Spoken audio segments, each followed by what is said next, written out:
Warning, spoilers are present in this podcast. Third World Cinema Club. Hello, and welcome to Third World Cinema Club. Hello, guys. We're now an ASMR podcast. Joke lang. I'm John Toasil from Present Confusion. I'm Jim from jplarapa.blogspot.com. And I'm Tristan from Rappler, Screen Anarchy, and many more. Etc. Etc. And we have two special guests for us today. Yes. Please introduce yourselves. Hi, I'm Rainier Brizuela. I'm the director of Aswang. And Hi, I'm Asuwang from Bicol. Yung age ko, hindi ko pa nabibilang pero medyo matanda na po ako. Ako po si Alvin Uitinko. I play Asuwang / Ashang. So here we're gonna talk about the Cinema One Originals film Aswang. Yeah. And anyone like to start with questions? Ako na muna. Questions. Actually, I have a question, but if you wanna... Sige, basically naman ako kasi I was telling both Direk Rain and Alvin a while ago na I think ako yung target market ng film kasi... Millennials. Hindi, kasi I have this two, yung mga all-time favorites ko. Like, one is, I really like What We Do in the Shadows, na the mockumentary stylings. And then, there's a comic book na I've been reading, yung The Wicked and the Divine. So, parang, it's basically gods taking the roles of celebrities nowadays. So, si Bast is basically Rihanna, Odin is basically one of the guys of Daft Punk. So, in line with that questioning, what drove them or what's the inspiration behind the film? I know it's been asked before kasi mythology, pero ano yung parang inciting incident that led to thinking, let's do a commentary on today's influencer culture using gods. Okay. Alam mo, ang ganda na parang ikaw nga yung nagiging target market. I mean, subconsciously, kasi well, ako syempre masabi ko naman, tayo naman lahat millennials tayo. Diba? More or less. Actually, Gen Z ka eh. Close enough. Gen Z, oo nga. Gen Z. Talaga Gen Z ka ba?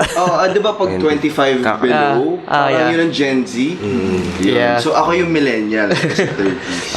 Tama ba? Parang yun. So, yung accurate. Accurate. Sobrang, lakas makatito. Ayun, so nabanggit mo yung yung What We Do in the Shadows. Hindi ko rin alam kung bakit parang today hindi ko alam kung philosophy ba natin yon na parang laging that's our social commentary about what we see, parang ganun na yung treatment natin nowadays. Hindi ko alam din eh. Pero yun, yung nung nabanggit mo yung anong title? Divine... Wicked and Divine. Wicked and Divine. Sabi ko, shit, nga, may similarities. Kasi parang ginamit na metaphor yung gods with the society na naging aim din namin. So, hindi ko alam kung ba't nagkakaroon nga ng similarity. Actually, yung What We Do in the Shadows, nung una, ang treatment for Aswang, hindi naman talaga ganon. So nung nag-usap kami ng writer na si Carl Papa, yung isa pang writer, narrative talaga siya supposedly. And ang first story talaga niya is about sa magkapatid na nag-travel sa Bicol to the lore. Pero hindi siya nag-work. So, tinatry namin work out na magkaroon nga ng gano'n, ng ma-explore yung, tawag dito, yung Bicolano mythology.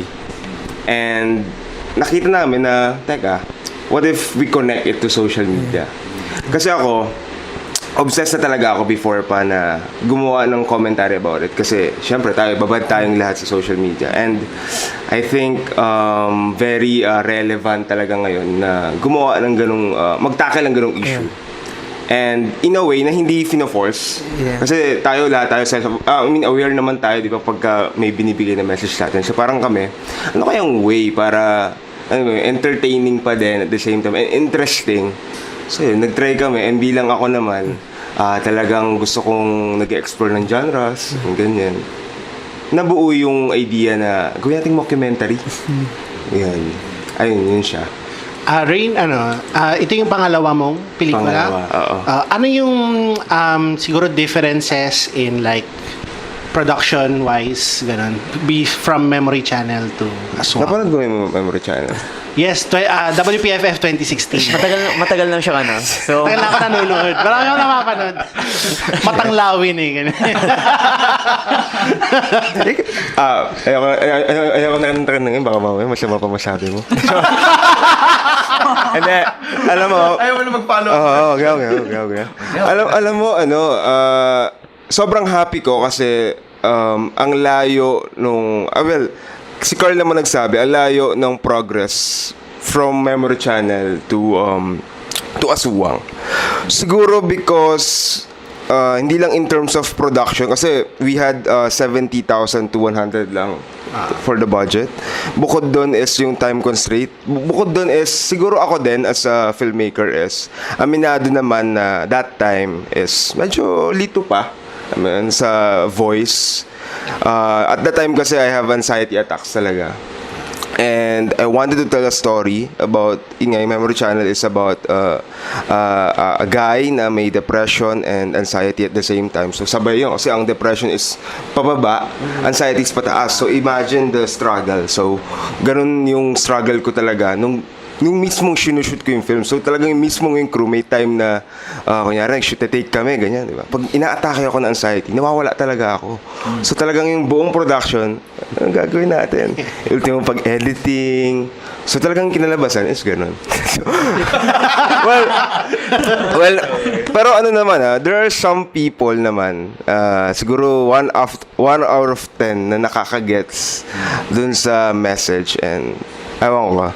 Pero siguro kung ako naman, kung tatanungin mo ako ngayon kung proud ako sa Memory Channel, proud pa rin ako kasi I mean, it's my baby and na-survive ko naman siya na pull off naman namin and kahit paano naman nakasali naman sa WPFF.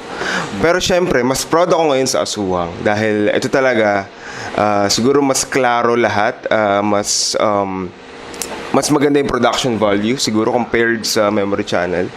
And syempre napakaswerte ko rin na nagkaroon ako ng team na talagang sobrang na nakikita ko ano rin yung na-envision ko.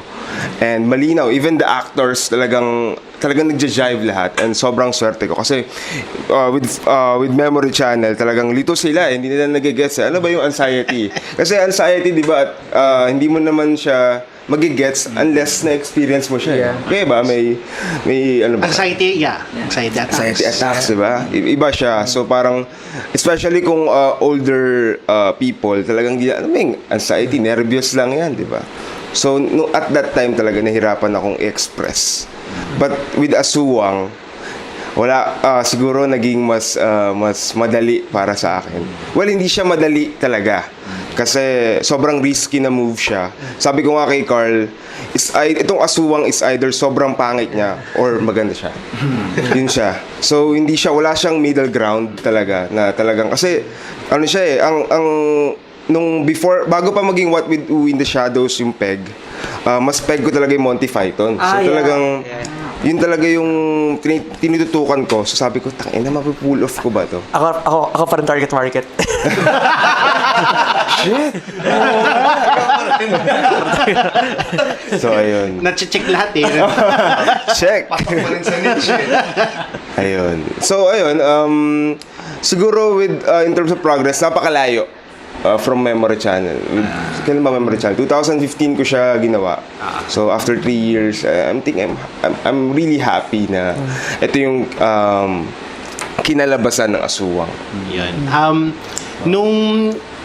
Nung sinusulat niyo ba yung Aswang, parang paano yung casting niyo of the characters? Tapos Alwin, nung in-approach ka to play the part of Aswang, paano yung parang tell us how paano mo chinanel yung social media god yun.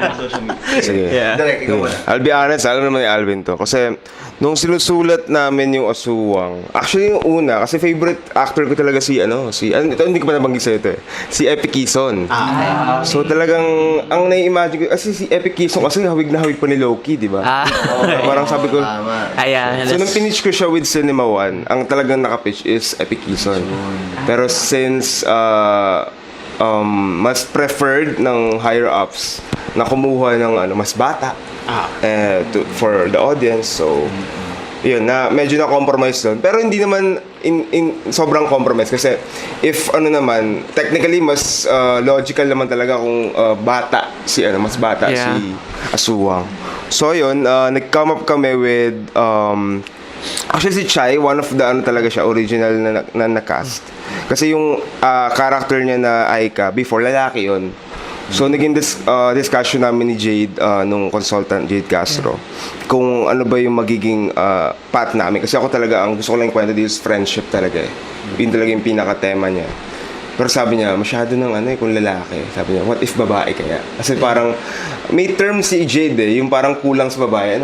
Parang hindi ako pasado dun sa hindi ako pasado dun sa test na sabi. Bechdel test. Sabi niya, hindi ako pasado dun. So sabi ko, sinagawa din babae. Tapos, syempre, pumasok na agad sa isip ko, since fan din ako ng Patay ng CSUs, si Chai ka agad. So sabi ko, perfect si Chai dito. And then yung una is si JM De Guzman. Kaya lang at that time, parang busy ata siya or something. Siya dapat documentary guy before Chai? Hindi, siya dapat si Aswang. Okay. Kaya lang may conflict, ganyan. And medyo alangan din ako at that time kasi sobrang invested ako kay Epi Quezon. So talagang frustrated ako kasi gusto ko talagang Epi Quezon. Well, ayun. So parang, nilet go ko na siya. Sabi ko, sige, isulat na natin na, 30s or 20 plus. Sabi ko, kahit sino na, magpaano tayo. And then syempre, pag nabasa mo yung script, sobrang complex kasi nung character ni Aswang. Ang hirap niya talaga hanapan ng actor. Kahit kami ni Jade, nung nag-iisip kami, nung nagka-come up kami with actors, sabi, sino bang pwede na charismatic, pogi, na pwedeng loser, na perfect, na funny pa din, na funny, na lovable. So parang sabi niya, ang hirap talaga. Kasi parang kailangan maghanap ng komedyante. Maraming komedyante, Empoy, pero I think it would not work with Aswang di ba? Iba kasi yung comedy niya. Empoy, Gerald Napoles. Ang dami namin. And then one day, sobrang frustrated na kami. Itong yung live producer ko si Martin, nanaginip daw siya. Napanaginipan daw si Alvin Oitinco. Prophetic. Tapos, sabi ko, shit! Alvin Oitinco. Oo nga! Naalala ko yung film niya na Rock and Roll. Pinanood ko siya ulit. Sabi ko, shit, ito na yun. Sabi ko, ito na yun. Sana pumayag siya, sabi ko. Kasi ang dami nag-turn down. Kasi nga, parang ang hirap ng character and very risky nga kasi siya. Sorry. Kasi parang ang misunderstood niya, pero at the same time, it's like, ang charming pa rin niya na... Oo eh. May ang hirap eh. So parang sabi ko, shit, thank you Lord. Alvin Oitinco. Mga ganun na. Hindi kasi sobrang dark times na namin. Yung kasi sabi ko, hindi ko talaga gagawin to pag hindi perfect yung actor. Kasi hindi, yung buong movie nagpapatakbo si Aswang eh. So parang kung hindi siya mag-work, kung hindi magaling yung actor, sabi ko, might as well wag na natin gawin. So, kasi may mga nagba-backout na rin siguro. Si Iris nag-backout siya. Sabi ko, mag-backout na lang din ako if hindi naman perfect yung actor. So, nung naisip niya si Alvin, sabi ko, bro, yun na yun, sabi ko. Gawin na natin. Tapos naka-work ko pa siya sa Red Sari Sari channel, sa Red Envelope. Pero hindi pa kami close noon. Writer pa lang ako noon. And napapanood ko siya, sabi ko, hindi ko kalain na ganito siya ka-funny na guy. Siya talaga kasama yan si Ping Medina, ganyan. Siya talaga yung funny guy. So sabi ko, sige, Alvin, iting ko tayo. Nang titrip lang ako dun sa natin, di ba? Andun ka pala. Andun ako. Sa story conference natin. Long hair pa ako noon. Isang titrip lang ako. Oo, dumating kayo na parang medyo halfway na, no? Oo. Naalala ko na. Ayun, kaya, alam mo kasi, para sa akin talaga, ang filmmaking is troubleshooting talaga eh. In the process. So talagang kahit planuhin namin kung sino yung actor, hindi mo pa rin masabi. But with what happened, I think talagang hindi na rin mag-work yung Epi Quezon eh. So I'm happy na rin na daanan namin yung process na to, na sobrang na-frustrate kami, ganyan. Hindi siguro direct si Epi Quezon, pwede mo siyang i-cast sa ibang sa iba. Sa ibang god. Sa ibang god. Aswang to. You know. Ayun, si Alvin, sobrang perfect siya. I mean, may expectation ako sa kanya pero nataasan niya pa yun. So, sobrang napakagaling ni Alvin Oitinco. Masyado lang nag-enjoy. Masyado nag-enjoy. It is secret talaga actually. May question ako kay Alwin. May inspiration ka ba or nag-draw ka na inspiration sa character na Aswang? Okay, sige. Sagutin ko muna yung question Ah, sa sige. akin kanina.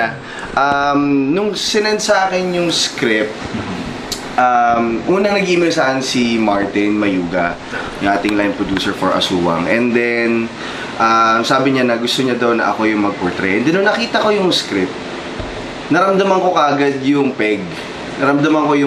Just yung mood niya and yung tone nung film in terms of humor and yung comedy niya.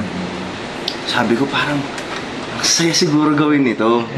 And at the same time, siguro hindi rin sila aware na for the past 3 to 4 years, I'm actually learning digital marketing. Yeah, I heard nga kasi dun sa talk mo sa talk sa Rappler. Oo. Yeah. Nag-aral ako marketing. ng I was nagkaroon ako ng partner na may website siya about sports and board sports to be specific. Tapos ako nag-create ng content for that. At the same time, inaral ko naman how social media works, yung marketing part. Pag binasa mo lahat ng lines ni Aswang, it's all about social media and how to create a brand for yourself. So, sobrang, sabi ko, lahat ng pwede kong sabihin dito, kahit mag-adlib ako, alam ko kung ano sasabihin ko eh. And then, nakakatawa lang kasi ang kailangan lang maging intention is sobrang selfish. Sobrang self-centered, narcissistic lang. So, sabi ko, ay, masaya to. Tapos, mockumentary pa. And, parang, I was part of Anthony Tadaones 60 Degrees of Separation with Delia Contapay. Naging cameo ako dun.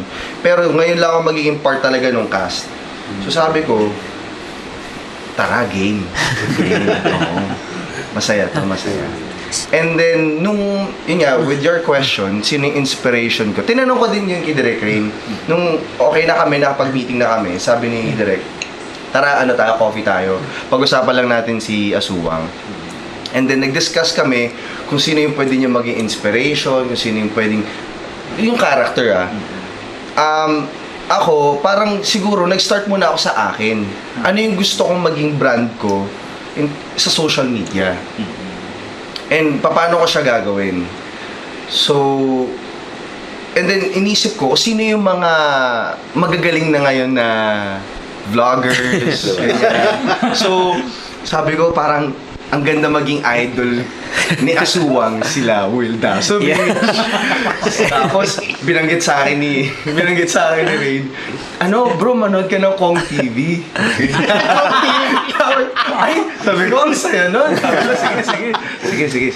Yan. So, yun, mas naging klaro siya. So, pagdating sa set, sobrang kargado na ako.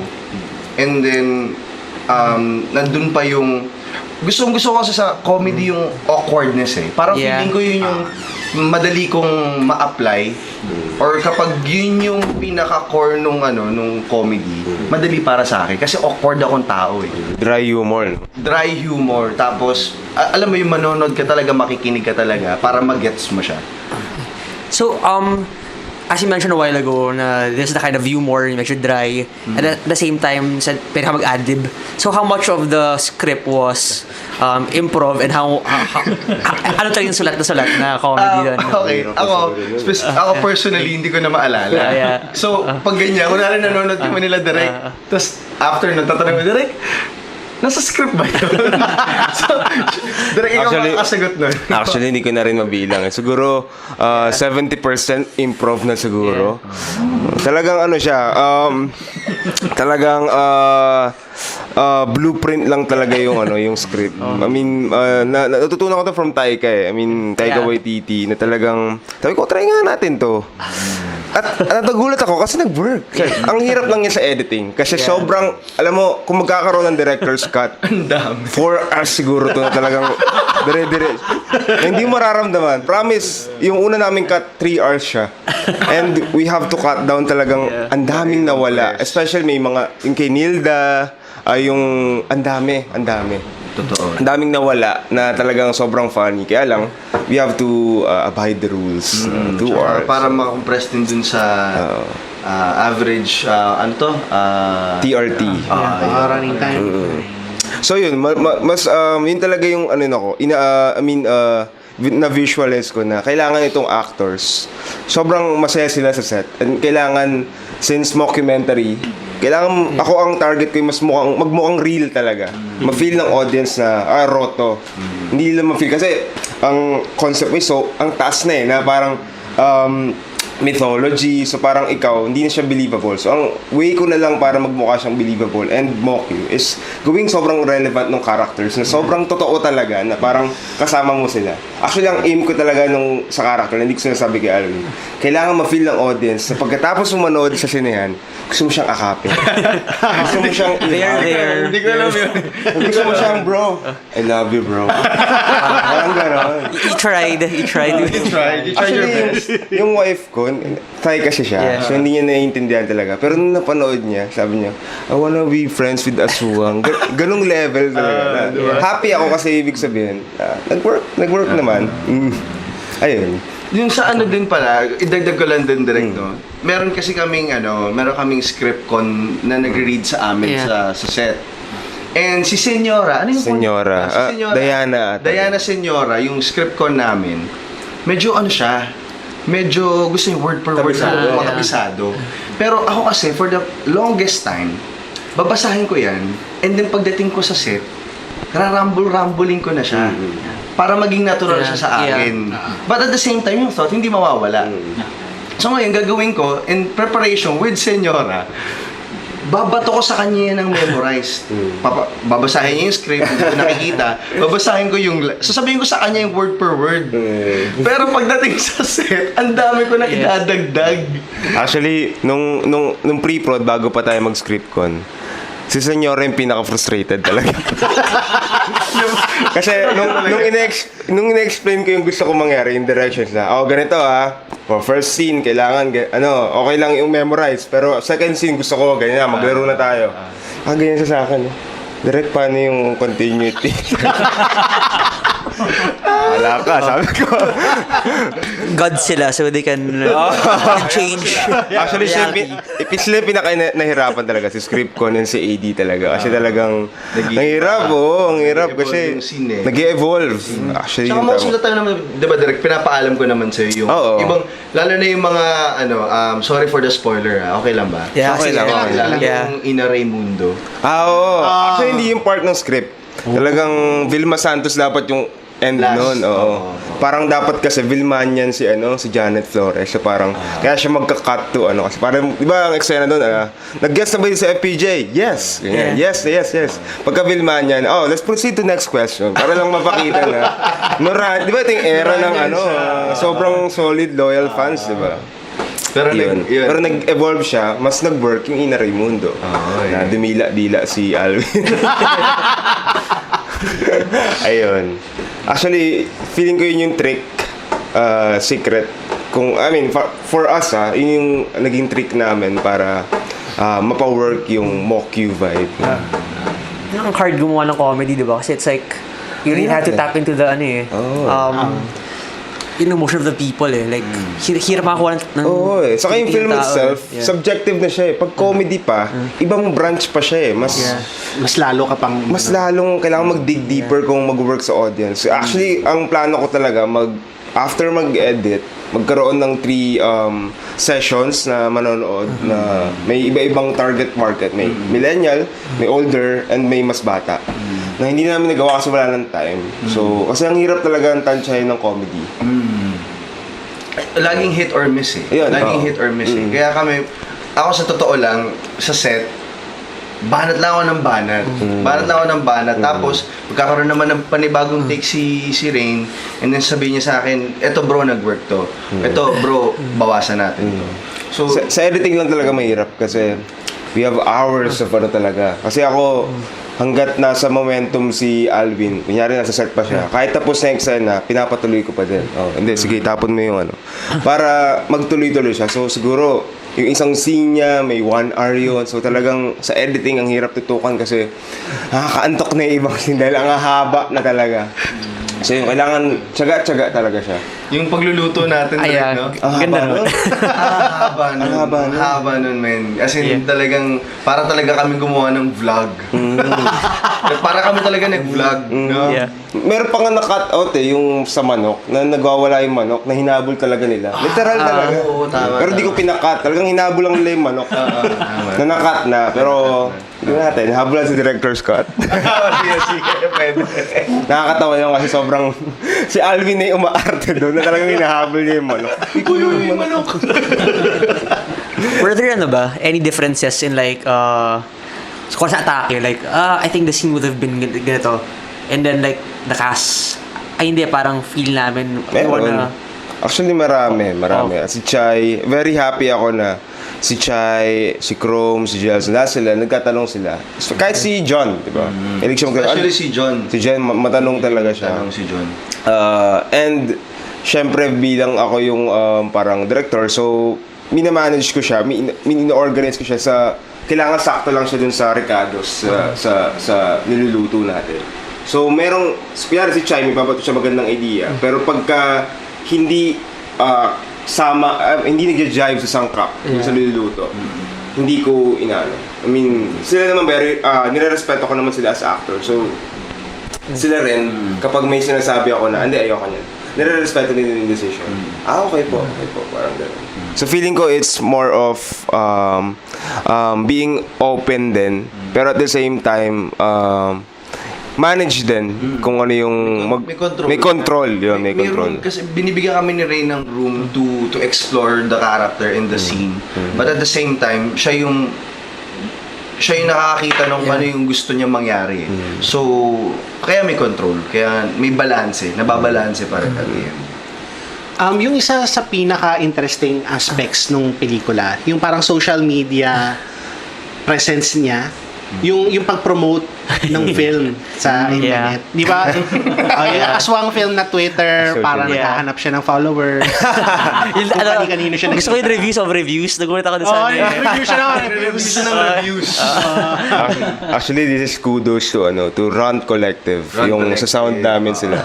Mga friends ko to from college. Si JL Fernandez and Axel Fernandez. Actually, actors, nag-extra din sila dun sa scenes. Yung ang daming Easter egg ng film. Yung matangkad doon na nag-deliver ng manok, saka yung nag-ayos ng contacts niya. Yun yung sila yung nag-manage yung page. Okay. And sila din yung gumagawa ng sound. Oo. Sila yung gumawa ng revise, yung grabe. Sound. Pero mamaya, let's go to that later. Tapos yung yung libreng Lala chocolate. Saan galing? Actually, sarap nun eh. May lala sa gala. Alam mo, wala na kasi kami budget for marketing. So kami na lang talaga. So ako gumawa ko ng plan. Sabi ko, gawa tayo spot aswang, ganyan. From historical, ganyan. Para lang makonect, ganyan. Etong si JL, gumawa siya ng storya dun sa isa na parang lumabas lang ako sa photo na yan kasi nag-crave ako sa Lala chocolates. Tapos nagtuloy-tuloy na kasi parang Lala chocolate. Ganun ka-random kasi siya. And then pinanindigan na namin. Parang, okay, Lala chocolate. At nag-react naman si Lala Ayun. chocolate. So yung maganda dun. Nag-react yung may-ari mismo, si Lala. Si Lala. Oo. Si Lala Nag-message sa amin na willing mag-sponsor. So ngayon, free Lala chocolates. Hi Asuwang, this is Lala. At check nyo rin, try nyo mag-message kahit sa Facebook. Nagre-reply rin siya. Kunyari magre-reply na ba, nasa na tickets ko, bakit may utang na loob ako sa'yo? Aswang. Actually, pansin ko nga yun kasi like, nung na-repost ko siya na sabi ko, parang Pinoy What We Do in the Shadows. Nag-reply yung page na, hindi orig kami. Parang, Defensive. Alam mo, sobrang defensive yun. Meron pa nga, alam ko hindi ko lang pwede magbangkad. Basta may actress na nag-comment na What We Do in the Shadows. Nag-reply si Aswang. Ang reply niya, ano ba to? Basta sinagot niya na parang, hawig mo si ganyan, si itong actor. Tapos magko-comment din ako nung name ng actor. Sabi niya. Tapos parang binura nung actor yung comment. Akala niya siguro na offense si Aswang. Ako, grabe na tong Aswang na to. Kinakabahan. Social media god Oo, talaga. kinakabahan na ako. Tapos, kinabahan pa ako nung yung kay Philbert. Kay Nag- Gilbert, oh. Nirate niya yung rating ni Philbert. So parang ako, shit, baka ma-offend si Sir Philbert. Grabe yung meta, no? Grabe yung Sabi niya, ang daming English na to. Parang, gusto ko to, 3.5 out of 5. Puta. Ang baba pa. Ayun, sobrang, siguro naging playful lang din kami kasi bilang, ito naman yung character ng film. And nasimula na namin na ganito. And I think we're just having fun din kasi tinatap na namin yung social media na yun din naman dun din naman kami may commentary. So, very ganun. Ayun. May plans ba kayo i-distribute yung film after the festival? Yes, meron kaming plan. And hopefully, yung mga nagko-comment na mga taga-labas ng NCR, tama. And syempre, Bicol bilang... Gusto rin sana namin mapalabas. Magkakaaswang world tour na. Yan na. Aswangan ka na. World tour. No? Parang ano. Sana, no? May concert. Ng Lang So. Ash ang live. Siya ang live. Yun. Parang intimate acoustic. Actually, yung Shanty Dope Grabe song, meron talaga siyang cover na hindi lang na-allow. Sayang. Na yung mellow talaga yung. Yung Pakinggan mo. Paano mo? di ba yung sa scene na nagko-cover si Acoustic yun eh. di ba yung ukulele. yung sikretong malupe. Ayun. Kinukulot-kulutan niya talaga. Kulutan mo pa? Pabulo. Yung gano'n. Umuogi Alcacid vibe talaga. Nakakatawa sa set kasi siguro yung sa pinakamahirap sa nung nag-shoot kami kasi yung hagik-hikan rinig na rinig talaga. So yung audio man nakatingin lang sa amin ganyan sago. Pati yung director tumatawa. So wala na sumagot. No choice. Retake na lang natin. Ang dami, yun siguro yung pinakamahirap din kasi talagang especially with Jelson Day. Sobrang siya kasi pag papasok pa lang siya sa set na tumatawa na kami talaga. Lalakad pa lang si Jelson. Yung gila, sabi mo, wildest gila na. Nagpapad siya sa gila. Hindi ko alam, hindi na na-control yun. So, Sabi ko talaga, Jelson, maghubad ka! alam yan. Sabi ko, sorry talaga guys, sa nangyari. Pero nga pinakita ko. Para sa akin yun yung parang yung essence na nandun lahat And it's a gala na. Had fun. So gusto lang din namin na lahat ng mga nakapunta and since nagkaroon din ng mga technical problems, para maging memorable pa rin yung experience yung gala. Sabi ko, tara gawa tayo ng something masaya. Tapos, ito pa yun, isa pang fact, dumating si Empoy. Si Empoy. Na hindi siya invited. Walang ticket. Joke lang. Invited ko siya ng first schedule ng premiere night. And then hindi ko siya ine-expect dumating nung second gala. Pero from Dumaguete, bumalik siya ng Manila, dumiretso na siya dun sa gateway, sa gala. Glorieta. So, yun, sobrang nakakatuwa lang din. And then yun, napasayaw namin siya. Si Empoy, sobrang funny din na yan. Ba't pag Shanty Dope? Sorry. Go. Shanty Dope. Hindi, okay lang. Sorry. Kasi si Empoy sobrang funny niya in person talaga. Yun lang naman. Yeah. So, going back to Shanty Dope, a while ago na ginawa niya ng cover. Kasi napansin ko, isa sa mga what I really like, yung parang buong score niyo ba, Shanty Dope? Pansin ko, Orchestral Shanty Dope. pansin ko pati, Awkward yung buong Grabe.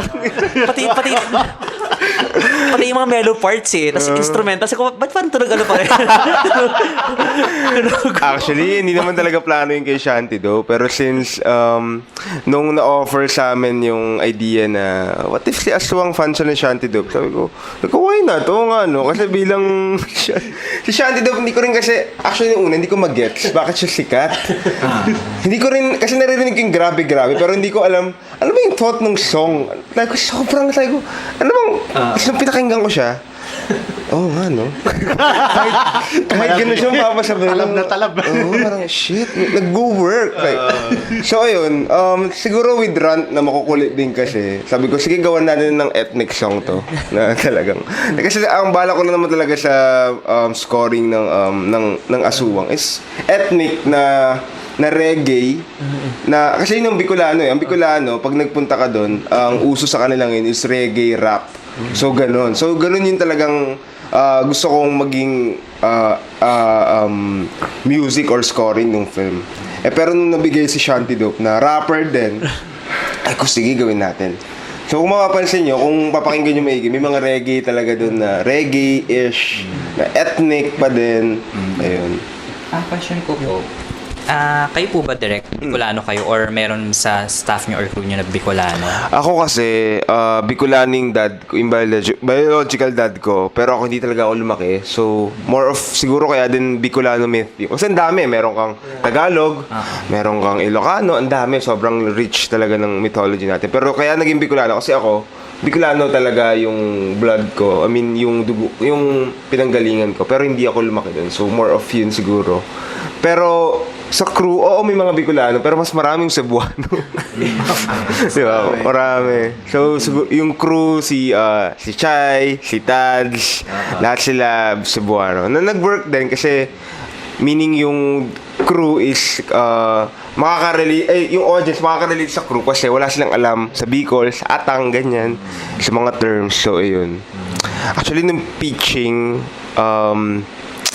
kumuha talaga ako ng Bicolano na mag-a-act. Kasi ang ginawa ko sa pitching, merong interview, may guy na ini-interview. Tapos tinatanong siya kung kilala niya si Aswang, ganyan. So parang siya, yun talaga. Ang plano ko kasi talaga, all throughout Bicolano to eh. I mean, gamit na language Bicolano. Kaya lang kasi, since we have a little time talaga na pag-aralin yung actors and baka hindi lang magmukhang authentic. Sabi ko, sige, mag-Tagalog na tayo. Pero at first talaga, yung pinitch ko sa Cinema One, yun talaga, Bicolano talaga all throughout. And tawa sila ng tawa dun sa guy na Bicolano. Si Mike, yung sumasayaw, yung nagjijigolo. Siya yung pinampitch namin. Siya yung ini-interview na buray ni Ina, kaaswang, ganyan. Galit na galit siya kay Aswang, ganyan. Putok na, tukhang worldwide na dahil sa'yo, ganyan. Ayun. So yun, nag-work. Kina-Ogs yan. Si Ogs tawa ng tawa nun. Sabi ko, shit, yes. Pero hindi ko pa in-expect nun talaga. Napapalusutin nila. Kasi talagang, syempre mga kasabay mo, mga talagang big time directors and syempre mahuhusay talaga lahat. And yung concept namin talagang hindi siya kumbaga risky talaga siya eh. So I'm happy that Cinema One and yung jury is nagbigay ng tiwala sa amin na sa boses namin na mapupull off yung ganitong klaseng material. Ayun. Interesting sa akin yung relationship ni Aswang and Aika director. Aika, gano'n. Gugurang. Interesting talaga yun. So, di ba yung chemistry nila, nagkaroon ba sila ng workshop or natural lang nag-uusap na sila? Actually, with Alwin and Chai, hindi na talaga kailangan ng workshop eh. Pero syempre, Pero actually, nung script con, medyo nag-alangan pa ako, sabi ko sana mag-work. Kasi at that time, I think biglaan kasi lahat eh. Parang siguro nabigay yung script a week, ganyan. So yung yung pag-aaral ng characters and yung rapport nila, more sa set na talaga na na-build. And happy ako kasi habang tumatagal, dahil nga friend na ba kayo ni Chai before pa? Hindi kami habang friends. Tumatagal, nagiging close sila. And I think yun na yung naging rapport din ng mismong characters nila. Kung paano yung friendship ni Chai and Alwin on set. Yun na rin yung naging bond ni ni Aswang and Aika. Ang bilis namin naging close eh. Nung first day pa lang. Noong una akala ko kasi mukha kasing mataray si Chai. Pero ako kasi kapag the more na mataray, the more na gusto kong kausapin. Parang, mataray ka, halika. Kukulitin kita. Saka knowing Chai, di ba? Chai is very talaga, picky talaga sa yan. Kailangan yung concept talaga, alam mo yun, I mean, kailangan yung gusto niya para sa character niya. And talagang, kaya kabado rin ako at first noon. Kasi kami ni Alwin, nagkausap na kami. Nagkaroon ng breakdown talaga na, ganito yung gusto. Pero with Chai kasi, hindi talaga. First day of the set na talaga kami talagang nagkausap. And happy ako kasi na-gets niya. Nung first take namin, yung pinakaunang scene na tinake namin, yung kitchen, yung may manok-manok. Umupo siya sa tabi ko. And then, tawa na siya ng tawa. Sabi ko, shit, tumatawa ba talaga siya? Or sabi niya, I love it. Tapos pumasok na siya. So parang yun na, sabi niya, I love this na. Sabi niya. So sabi ko, shit, yes. Happy siya. Okay. So yun, doon na nag-work, na kinausap ko na siya, so ganun din yung gagawin natin na may ganyan tayo, but you can play on it, ganyan-ganyan. Ayun. Another interesting character si Kit Kat. Yeah. Kit Kat, oh.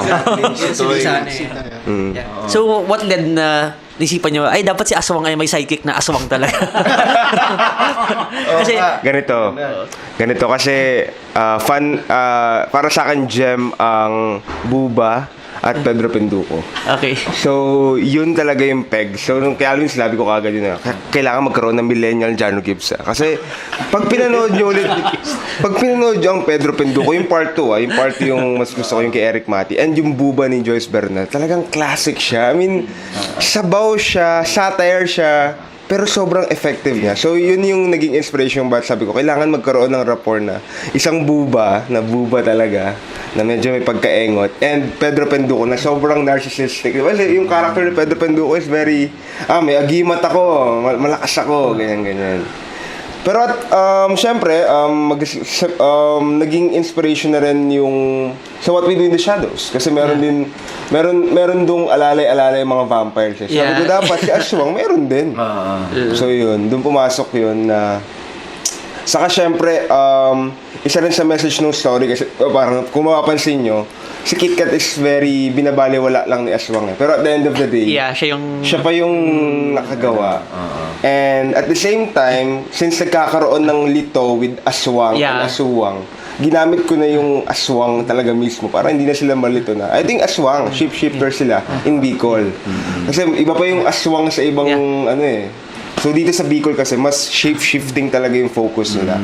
And I find it funny kasi na parang may makikita kang butiki dyan or something. Oy, Kit Kat! Tapos sinisigawan. Sabi ko, ang gandang idea nun na parang may pet ka na utusan na anga-anga na parang gano'n. Tapos nag-iiba-iba. Nag-iiba-iba, minsan kalabaw. Nagsaing ka na ba? Nasisigawan. Kung may original na talaga na pinagmula, siguro yung scene sa Borat, yung unang scene na may baka dun sa loob ng bahay. Sabi ko sobrang, tangina ang random hayop.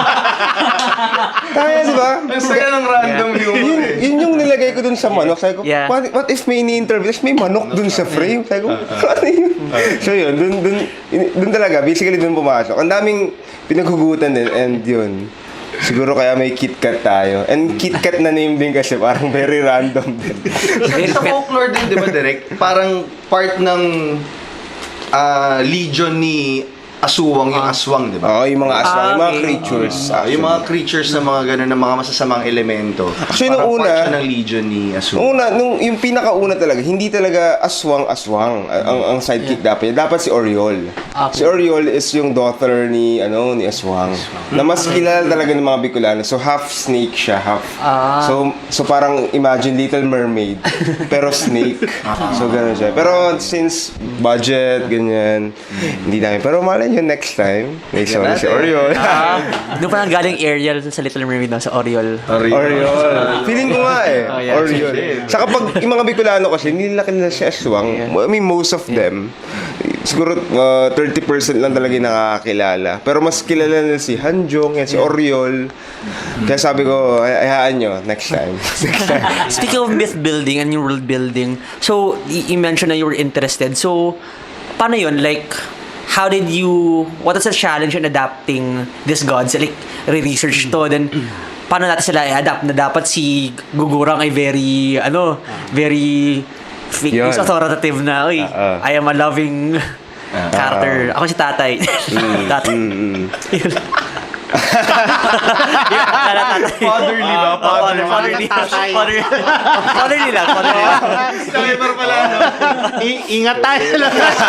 Fatherly lang. Airpods. Si Airpods.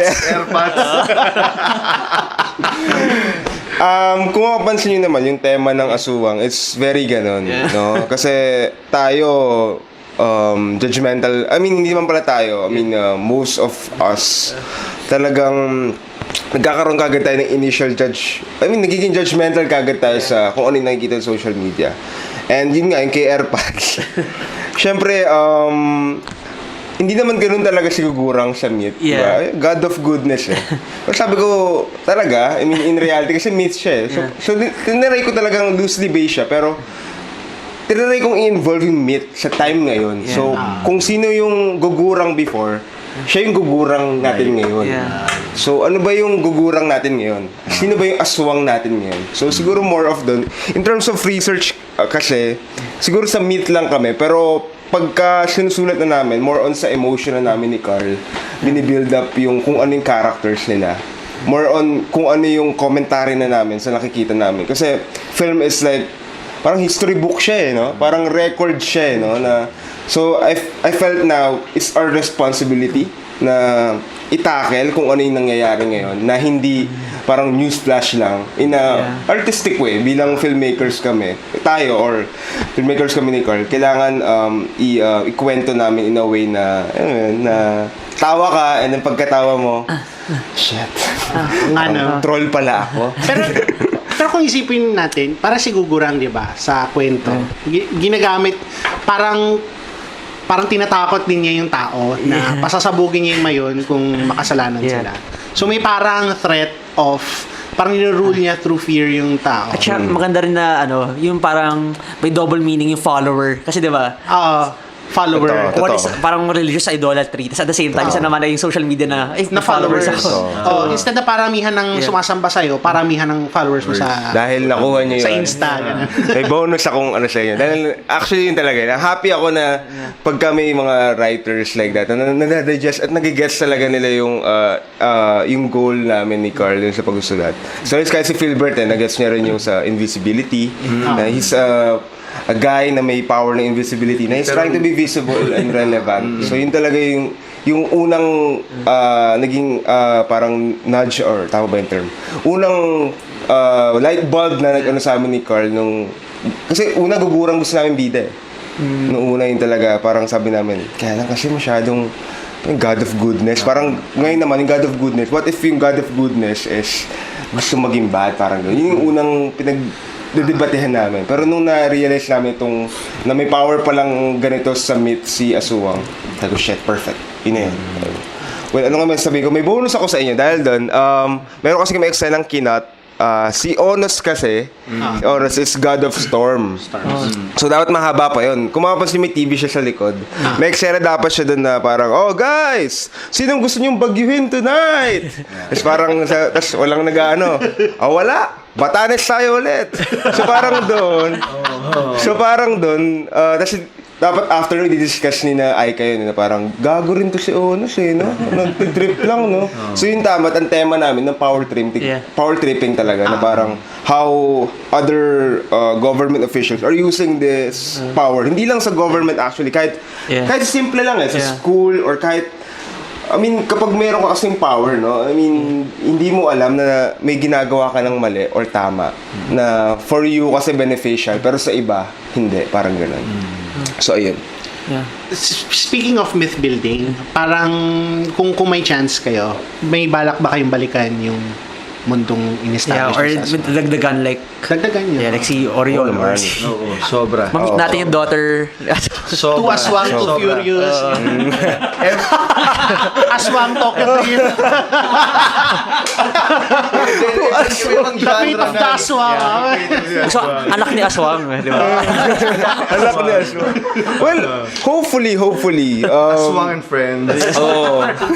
Aswang and hopefully kung kung ma-embrace ng Filipino audience, why not, 'di ba? Why not? If meron talagang need or meron ulit kasi syempre kami naman bilang filmmakers, kailangan kung gagawa ka ng bagong pelikula or bagong content, kailangan better than the previous one. So, syempre, hindi natin mamadaliin. Tignan natin if may mabuo, may magawa, why not? Gawin natin. It reminds me timely rin. Was diba a few months back, remember yung tweet kay Neil Gaiman asking him na mag-ano ka naman ng Filipino mythology, tapos Marami naman. nag-reply siya na tingin naman niya maraming capable Filipinos. Tapos lumabas yung mga lists na nandiyan yung mythology class, nandiyan yung 13. Actually, inaabangan ko yan. Gerald Darog, Yeah. mythology class. Oo. Naunahan namin siya. Nana natin. Every time na magkakaroon kami ng chance si Direk Ray na mag-usap at upuan, parang nabubuo talaga yung malaking universe ni Aswang and the folklore. If magkaka-next channel ba siya, magkaka-next social media channel, anong tingin mo? Gagawin niya Oo, siguro hindi pa na-explore ni Aswang Snapchat. Diba, he's got it all, sabi ba? Meron siyang cooking, meron siyang... Well, ang sad sad answer ko naman dyan. Hindi naman natin alam kung namatay or nabuhay si Aswang. Yan. Kasi 3 months na wala. So, magugulat kayo baka after ng Sunday, biglang maging tahimik si Aswang. Oo nga. Wala na pala. Social media detox lang yun. Kasi Pero finding pwede himself. pwedeng nagtutweet pa rin siya pero mga dot. Mga cryptic eh. No? Suicide. Nagtatroll lang. Ang ganda. Isa napakalaking troll talaga kasi yan ni Aswang. Pero ako magtatanong sa inyo, kayo ba, kung may explore na character, sino ang gusto nyong bigyan ng sariling pelikula or series, ganyan? Laki kasi ng pantheon Yeah. of gods.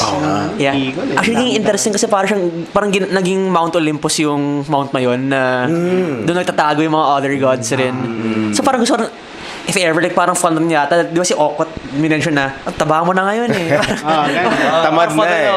Parang ano kaya siya dati? Or like, ano yung first interaction sa rin ni Aswang, di ba? Or, Nagkaka-development yung character. Oh, actually, parang prequel, ganyan. hindi yung prequel rin. Interesting. That's one angle. Parang rin. sila magtropahan, no? Parang may school din pala for gods, no? Parang binubuli-buli niya si Aswang, no? Nga! And fun rin yung fun rin yung world building, kahit mga throwaway lines like sa Greece na gaganon. Di ba siya? Sa Greece na. Kasi yun naman, para naman sa mga geeks. Kasi I'm sure may mga mag-ano niyan na, ang gulo naman ng ano na to. Ganyan. So parang ako, kailangan madali lang world building ito. Kailangan, well, sobrang hirap niya rin. Itong script is pang 7 draft na siya. Yeah. So ganun na siya and hindi siya draft na revise lang From scratch Okay. siya. So ganun katagal yung dinaanan niya. So, If I kaya medyo natagalan din kami sa shoot. Ayan. Kasi talagang ayaw naming mag-fail. Kasi syempre ayaw naming masira yung chance na binigay sa amin. How long has the script been in development or Yung actually, kung technically, October last year siya natapos. And tinapos namin siya ni Carl, yung first draft, 2 months. Pero syempre, habang naghihintay kami, nire-revise na rin namin. And yun nga, at first hindi siya talaga mockumentary, ganyan. Then, ayun, nag-evolve hanggang maging 7 na yung draft niya. And with Jade, siguro yung inabutan ni Jade is pang-4 na. And then, nagtatlong scratch pa kami. From scratch. From scratch. Mukha lang siyang mababaw na comedy talaga. Pero, marami kaming ni Jade and Carl na talagang Nilagay sa ilalim. Sana, oo. Nilalagay sa ilalim. Sana makita nila to. Pero kung di nila makita, okay lang din naman. Parang gano'n. actually maraming visual gags rin in the background eh. Example, tawa ko nakita yung mga fans ko, yung hashtags. Akala ko na sabihin mo yung gano'n. yung Nagpa-parking. Yung nagpa-parking, oo. Ang dami nga, di ba natanggal direct ng mga ano natin? Ang dami, oo. May mga symbolisms.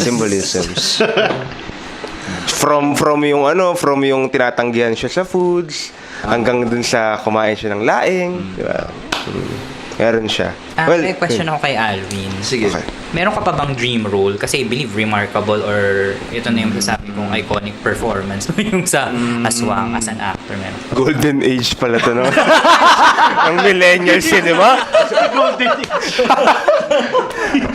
sobrang narcissistic. Sobrang aswang. Well, golden age kasi ng ano. Golden Age kasi ito ng Alvin Oitingo Cinema. So, marami pa. Hindi. Ako, personally, sobrang fulfilled ako dito sa Aswang. Sabi ko nga, parang it's a rare chance na mabibigay sa isang aktor na magkaroon ng ganitong klase. Lalo na kung mahilig ka sa comedy. Kasi Sorry history lang, no? Nag-start ako sa showbiz kasi gusto ko yung idea ng Ang TV before. Kaya ako napapayag ng family ko na mag-artista kasi gusto ko yung idea ng comedy. And then, hanggang ngayon, yung pa rin ang love ko.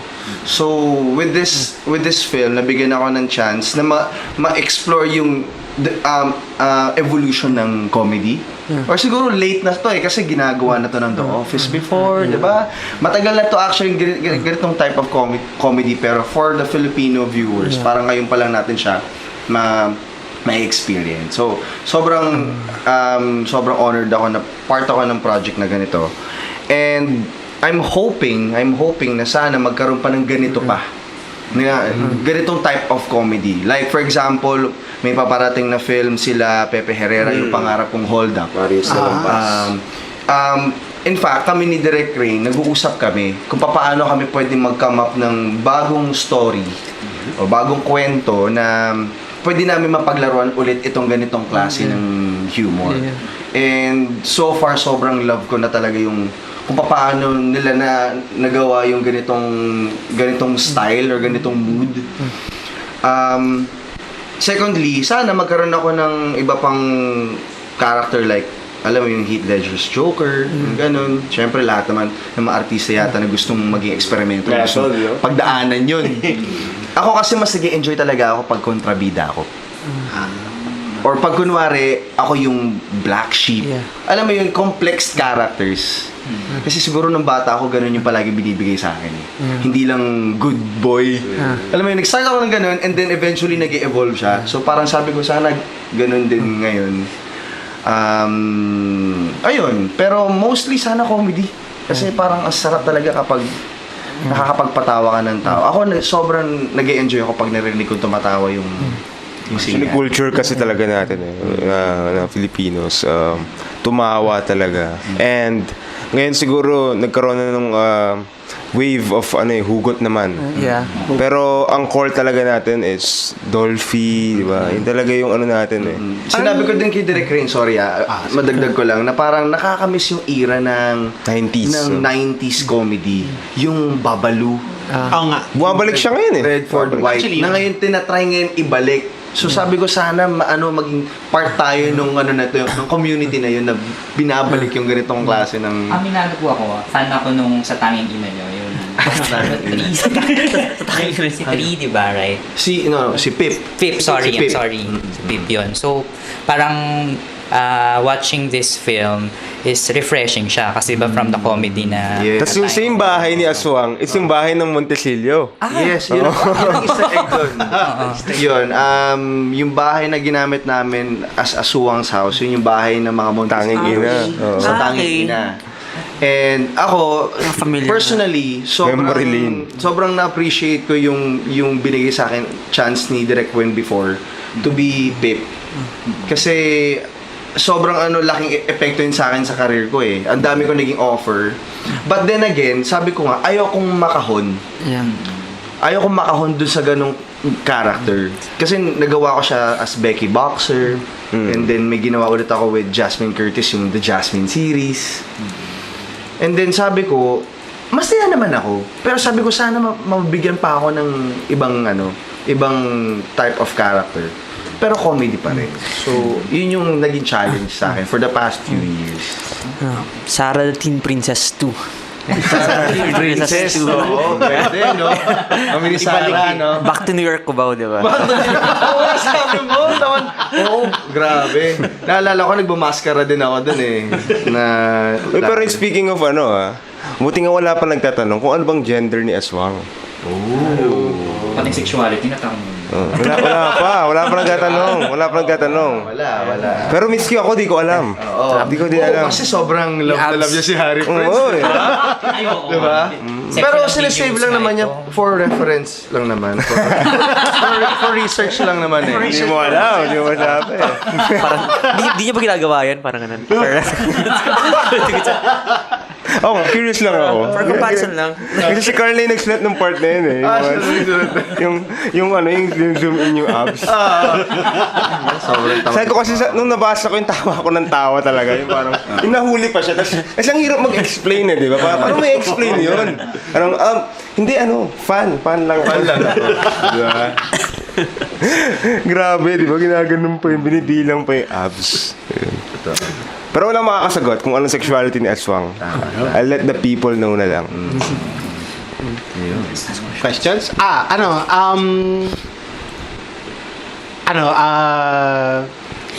Alvin, ito yung, actually, hindi lang ito yung Cinema One film mo for this festival. Can you talk about yung experience mo na cameo sa pang-MMK? Okay. Siguro, konting background lang. Kasi ako yung gumanap. Ako yung gumanap bilang Ito yung bata. batang John Lapus nung MMK episode niya, I think 20 years ago. Yeah. 20 years ago, no, sabi niya. Tama. So, gusto niya sana rin na maging part ako ng film niya this time. But the problem is, yun nga, naka-oo na ako kay Martin, tsaka kay Direk Rain. And ako naman, sabi ko, gusto ko talagang gawin tong Aswang. So, nagsabi ako kay Sis, sabi ko, sweet, sorry. Pero I think, pwede na natin siyang i-let go at ibigay naman yung chance sa ibang tao. So, kaya ako naging part ng MMK kasi kahit na hindi ako maging lead, at least nagkaroon ng magandang transition from me to Neil Coleta. So, ayun, ang saya din ng shoot kasi natuwa ako dahil basag din siya ng fourth wall eh. Yung gusto ni Sweet na transition sa akin. So, ayun, masaya. Masaya siya. And ako, sobrang proud ako kay Sweet na andito na siya, nagde-direct na siya ng sarili niyang films. And sana matuloy niya kung ano yung nasimulan ni Direk Wen.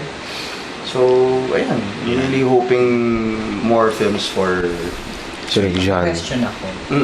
Nag-i-expect ka po ba na manalo ng award for this performance? Ayusin mo lang. Patuorin niyo yung awards bukas eh. May plano tong mga to eh. Ayusin ka ba?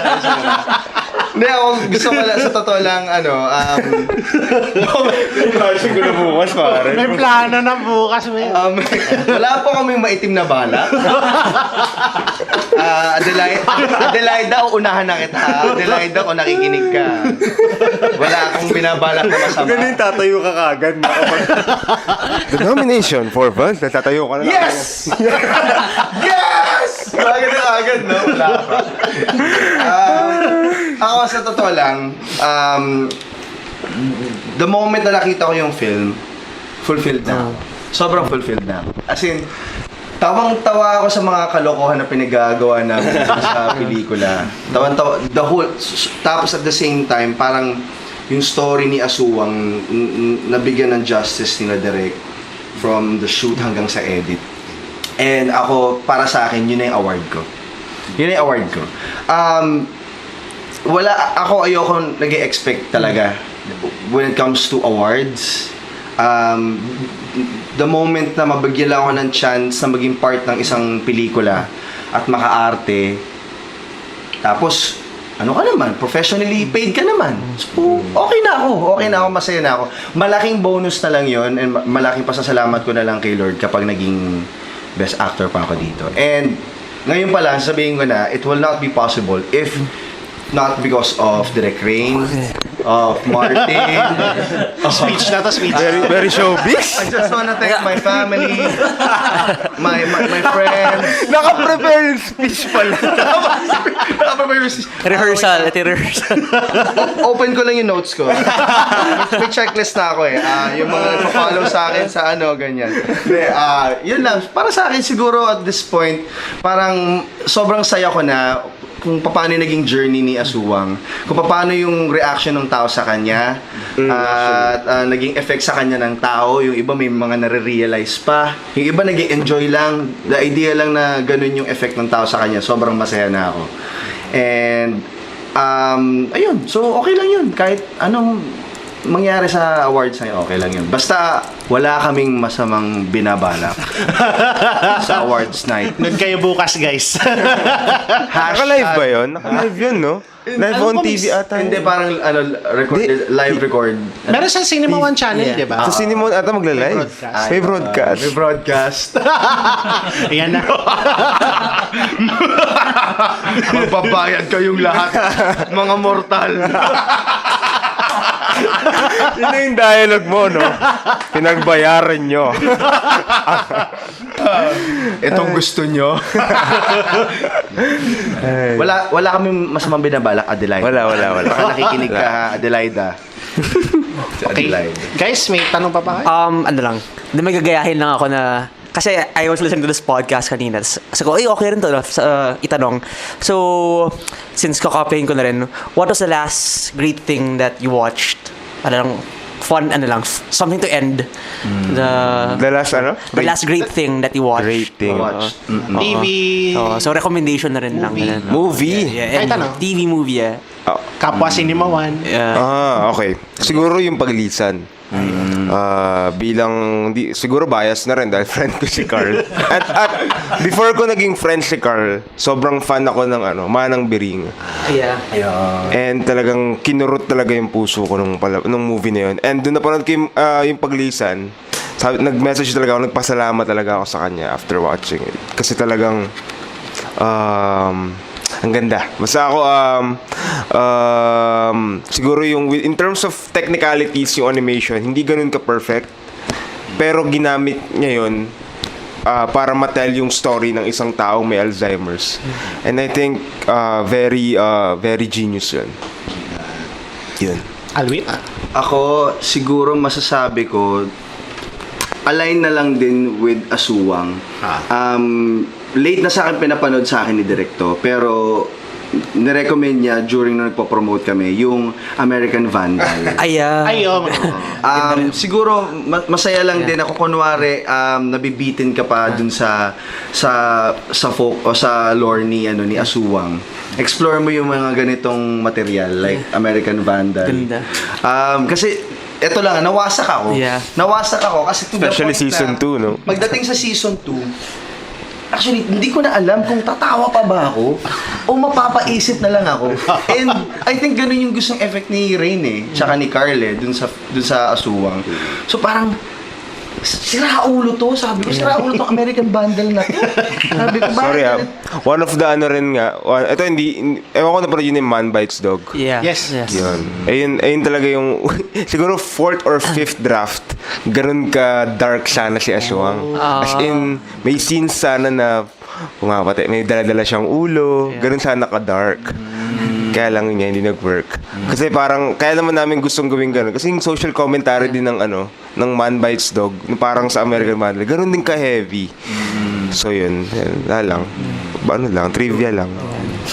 Okay, so guys, thank you. Maraming Thank you salamat. guys. Thank you John. Thank you Jim. Tristan. Last philosophical question na lang. Serious replies only. Ganito Sabi ni Shanty Dope sa kanta niya, ayaw niya ng maitim na utong. May utong ba na maputi? Yeah, ito na yun. Ikaw muna. Depende kung gaano karami yung iniinom niyang gluta. Baka siguro pag overdose na, baka magkaroon na ng effect. Doon. Sa Tumalab na. doon sa part na yun. Sa areola. Seryoso yun scientific yun. Oh, serious yan.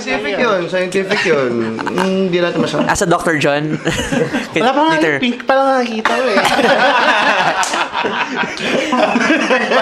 Pink lang Actually, hindi sagot ko. Merong pink. Meron pink, meron white. Pero white, parang Parang wala. awkward nun. Parang ang pangit tignan. Parang morena, tas white yung utong mo. Parang, Meron kang dalawang maliit na buwan sa dibdib. ayun. Tuldok. Or wala, Wala. At saka share din natin direct yung sa Lying So Hot. Lying So Hot. Yung maririnig na ng music Sa dun credits. Yun yung pinroduce namin for... Si Alwin ang writer, composer nito. Isa ako sa mga nagsulat. And then yung music from Ron Collective. Kasi we're trying to imitate talaga Shanty's grabe-grabe song. And na-come up namin yung Laing So Hot. Kasi bilang yung Laing de Principio. Yun. Homage namin sa Bicolano, ano tawag dito? Cuisines. Actually, gusto ko rin tanongin sa Shanty, bakit nga ayaw mong maitim utong? Bakit nga ba? Ano Anong problema? Diba? Ano niya yun Ano tawag dito? Pet peeve niya. Pet peeve ba yan? Alam mo, awkward nga. Ang awkward din kasi pag si Chai naririnig niya parang maitim ang utong. Si Chai kasi may advocacy siya against di ba? Body positivity. Dapat loving your own. Hindi ako nag-compose niyan. Hindi yung tatawa din sa sobrang maitim ang utong. May problema kayo sa maitim? Kaya actually napasok din. Na-add na lang din sa script yung kung alam niyo yung scene na parang bakit ang puti mo dito? Kasi gusto syempre namin rin ni Chai, advocacy niya. Napakaganda, di ba? Body positive lang. Love who you are and hindi mo kailangan mag-potion or magparetoke, ganyan. Si Harry Prince. Maging body positive siya sa next. Yes. Love your stretch marks. Yes. No need for potions. Huwag ka mag-scam, pare. Huwag mag-scam. Better, mas okay na maging totoo, di ba? Kaysa maging fake, di ba? Kasi kung kung failure ka, pero totoo ka, di ba? Okay na yun. Kaysa naman failure ka na nga, fake ka pa, di ba? Sobrang dami layers nung sa social media. Sobra. So, actually, kahit ako mismo, pag pinapanood ko rin ulit, meron, eto nga, lumabas din pala, kahit pa paano. Kasi, yun yung worry namin, na baka maging talkative yung script, ganyan, or maging kasi may mga words din ako tinanggal, like, for Okot, meron siyang line doon nagmura siya, tangin mo, bla bla bla, DDS ka, o ganyan, parang personalan. Ingat tayo sa labas. So kinat-out ko siya. Bilang guys, I love my life. Ito hindi ako manatakot pero yung mukha ang dami talagang sa script na natanggal na lang din.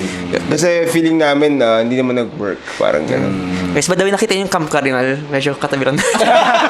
Lapit lang. Tatlong tumbling lang. Rat-rat tayo. Pagdaan doon. Hindi pa tayo nabawa yung 8 screenings.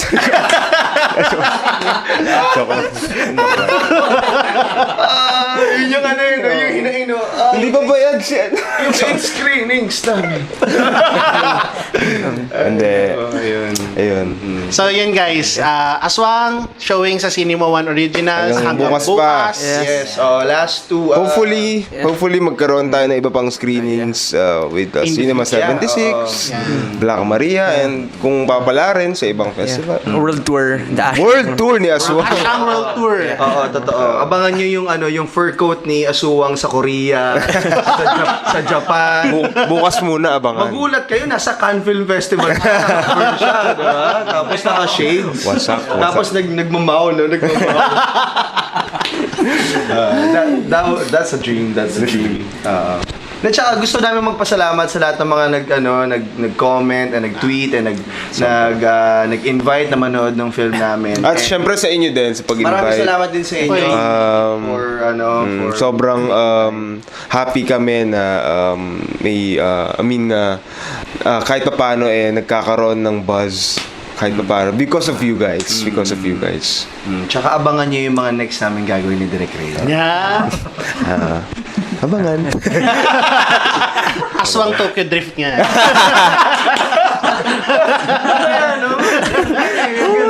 Nagkakarera siya, pero motor, no? Dami na sequels, Nagkakarera siya gamit yung jeep. Jeep, no? Jeep na, no? Twisted metal. Twisted metal. Ganda nun. Sulat ka na yan. Ayun. Thank you guys. Salamat. Thank you. Thank you, Tristan. Okay.